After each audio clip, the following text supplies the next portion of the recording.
नमस्कार, मेरा नाम है अभय सिंह। आप देख रहे हैं यूपी प्राइम न्यूज। आपका बहुत बहुत स्वागत है। इस वक्त मेरी मौजूदगी उत्तर प्रदेश के प्रतापगढ़ सांगीपुर राहा टीकर एक जगह है।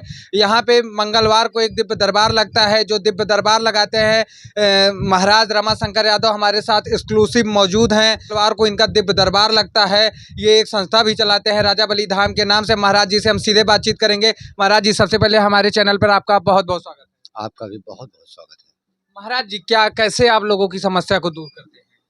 हमारे यहाँ लोग आते हैं, सब अपना दुख दर्द बताते हैं और हम महाराज के यहाँ जो हवन होता है उसी हवन की राख को लेकर के और आशीर्वाद के रूप में देते हैं। उसी को खाने मात्र से उनका सब दुख दर्द दूर हो जाता महाराज है। जी, कौन कौन सी प्रकार की कौन कौन सी बीमारियां यहाँ पे दूर होती हैं? हमारे यहाँ जो लोग आते हैं जो चलने फिरने से मोहताज रहते हैं उनको भी कमर दर्द और गर्दन पे दर्द और पेट में दर्द, सिर दर्द, ऐसी तमाम समस्याएं होती हैं। जो खाज खुजली भी लोगों के बहुत होती है, जलन होती है शरीर में, उनको भी दुख दूर हो जाते हैं। और बहुत लोगों के थोड़े मोड़े जो सफ़ेद दाग रहते हैं वो भी दूर होते दिखाई दे रहे हैं। और लोगों की नौकरी नहीं मिल रही है, किसी का पैसा फंसा हुआ है, कहीं किसी के ऊपर मुकदमा है, कोई किसी को परेशान कर रहा है, तमाम समस्याएं लोग आकर बताते रहते हैं। मैं कहता हूँ महाराज से अर्जी दीजिए, आपका दुख दूर हो जाएगा। महाराज को अर्जी देते हैं, वही दुख दूर हो रहा है। महाराज जी, एक और सवाल है कि आप जैसे छोटे मोटे कोई महाराज होते हैं, कोई बाबा होते हैं, तो उनके पास अगर 100-50 की भीड़ आ जाती है तो वो माला माल हो जाते हैं। आपके यहाँ तो हजारों की संख्या है, इसमें आप क्या कहेंगे? देखिए, बात जहाँ सत्य और धर्म की है वहाँ धन की कोई वैल्यू होती नहीं है। धन उसके पीछे घूमता है, वहाँ मांगने और वसूली करने की ज़रूरत नहीं है। हमारे महाराज की कृपा है कि हमें किसी चीज़ की खाने पीने की कमी नहीं है और ज़्यादा हमारी इच्छा भी नहीं है। और सारे बाबा जो सोशल मीडिया पे वायरल होते हैं, बहुत सारे बाबा ऐसे हैं जो थोड़ी सी भी पब्लिक अगर 500 की संख्या में उनको पब्लिक उनके पास आ जाए तो बंगला उनके पास होता है, गाड़ियां होती हैं, उनके पास बॉडीगार्ड्स होते हैं, तमाम ऐशो आराम की ज़िंदगी होती है। लेकिन आपका ये कच्चा मकान, हम कैमरामैन कहें चारों तरफ की तस्वीरें एक बार दिखाएं, ये कच्चा वही मकान है जिसमें राजा बली धाम के संस्थापक रमाशंकर यादव जी रहते हैं। यही वो घर है जहाँ पे वो रहते हैं। महाराज जी, ये कैसे आप यहाँ पे गुजर बसर कर लेते हैं? बस अपना यही झोपड़ी ठीक है, यहाँ आनंद और शांति है। हमें हो सकता है कि बहुत बड़ा महल बन जाएगा तो अहंकार आ जाएगा, लेकिन प्रभु की कृपा है, जो आनंद यहाँ हमें मिलता है। इसीलिए मैं सोचता हूँ कि प्रभु ठीक है तो पहले महाराज का अगर धाम बन जाएगा, उसके बाद उनकी कृपा होगी तो बन जाएगा तो ठीक है, नहीं बनेगा तो हम राजी हैं कि जाहि विधि राखे राम ताहि विधि रहिए। महाराज जी, एक सवाल और, लंबा सवाल रहेगा, लास्ट सवाल रहेगा।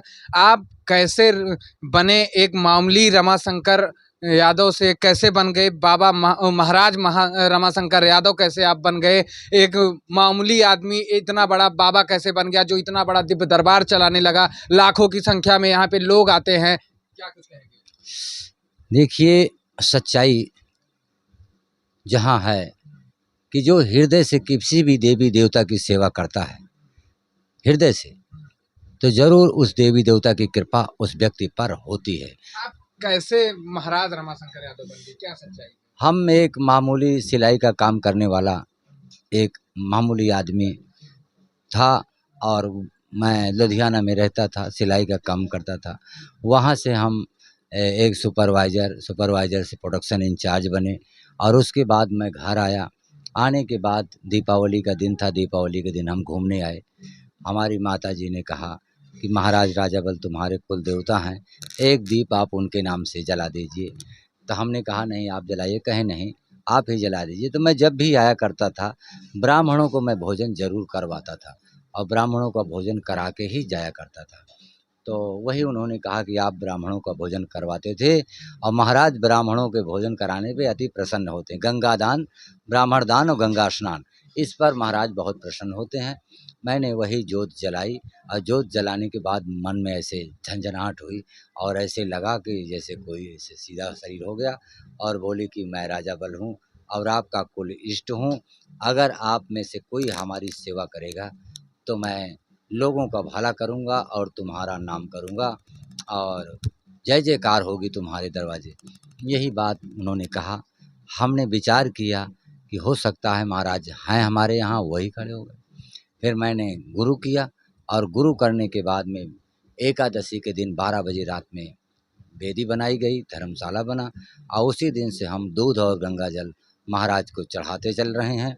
हर मंगलवार और अमावस पूर्णिमा को दूध और गंगा जल उनको चढ़ता गया और वही हवन की राख हम बांटते गए।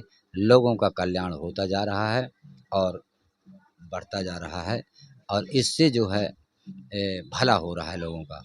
तो महाराज की कृपा सदैव रही है और होती रहेगी। यही चलिए ठीक है महाराज जी, एक सवाल और हमारा आपका है। आपने एक वीडियो में कहा कि 3 कदम चलकर महाराज का नाम ले लो तुरंत आराम हो जाएगा, ऐसा क्यों, क्या इसकी सच्चाई? देखिए, महाराज बलि, राजा बलि महाराज, दुनिया जानती है कि श्रीमद् भागवत पुराण में कथा है वामन अवतार की, उसमें महाराज बलि की कथा है। महाराज राजा बलि ने जो है रसातल लोक के मालिक थे और इन्होंने जो विष्णु भगवान वामन अवतार में परीक्षा लेने जब गए थे तो उन्होंने वही 3 पग जमीन मांगा था और वही महाराज ने कहा कि जब कोई 3 कदम चलेगा, 3 कदम नापेगा तो मुझे याद आ जाएगा कि कहीं श्री हरि तो नहीं, और फिर मैं तुरंत उसे ध्यान दूंगा और 10 मिनट में उसे आराम दूंगा कि मगर 3 कदम वो चलकर और मत्था टेकेगा, मेरे सामने सर झुकाएगा तो मैं उसके दुख को काटने में देर नहीं लगाऊंगा, 10 मिनट में उसे आराम दे दूंगा। यही महाराज ने कहा है। महाराज जी एक सवाल और, आप राजनीति के बारे में हम बात करें तो इस बार कौन जीत रहा है? देखिए, हमारा राजनीति से कोई लेना देना। आप राजनीतिक बातों से क्यों बचते, राजनीतिक मीडिया बाइट से क्यों बचते चले आ रहे हैं? मीडिया में बाइट नहीं देते हैं, राजनीतिक बात नहीं करते हैं, क्यों? देखिए, धर्म का कार्य जो करता है वो राजनीति से मतलब नहीं रखता, वो सिर्फ जन कल्याण करता है और जन कल्याण करना हमारा परम धर्म है। जो भी हमारे दरवाजे आएगा, चाहे सामाजिक व्यक्ति हो, चाहे राजनीतिक व्यक्ति हो, चाहे डॉक्टर हो, चाहे इंजीनियर हो, जो हमारे दरवाजे आया उसे आशीर्वाद महाराज जरूर देंगे। बस। चलिए महाराज, आपने हमसे बात किया, अपना कीमती समय हमें दिया, इसके लिए आपका बहुत बहुत धन्यवाद। बहुत बहुत धन्यवाद।